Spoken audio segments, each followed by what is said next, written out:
Here in example 1, we're going to factor 4x squared plus 21x plus 5. We quickly see that our A number is 4, our B number is 21, and our C number is 5. In our first organizer, we have A times C on the top of the box, which will be 4 times 5, making 20 in the top triangle, and just B on the bottom of the box, so we have 21 in the bottom triangle. In our second graphic organizer, we put the product from A times C, 4 times 5, which made 20, on the top of your T-chart. And let's go find all of the factors that would make a positive 20. So we could have 1 and 20, 2 and 10, 4 and 5. And truthfully, we could go find all the negatives of these pairs. However, since there's no negative terms inside of my trinomial, why bother to take the time to do that? It's just not necessary. It's not wrong, it's just not necessary. And just like before, we have to go and add up each pair of our factors to see what their sum would be. So 1 and 20 is 21, 2 and 10 is 12, 4 and 5 is 9. So we see in the bottom of our box that I need a 21. And there it is. So here are my wings of 1 and 20.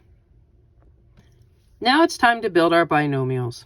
So we know that we're going to have our variable of choice, which is an x, plus our left wing divided by our A number. So my left wing is a 1, my A number is a 4.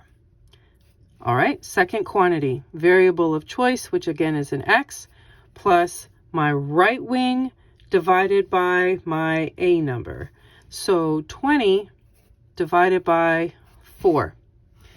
And as the steps stated earlier, we need to see if any of our fractions will reduce. So 1 over 4, that does not reduce, not at all. However, 20 over 4, that does reduce. So I get x plus 5 as my second set of parentheses. Now, we said in the beginning, in the introduction, that you are not allowed to have a denominator. You're not allowed to have a fraction in your final answer. So we take this 4 that's down here on the bottom of our fraction, and we're going to place it right there in between the parentheses and the x, so that our final answer is 4x plus 1 times the quantity x plus 5.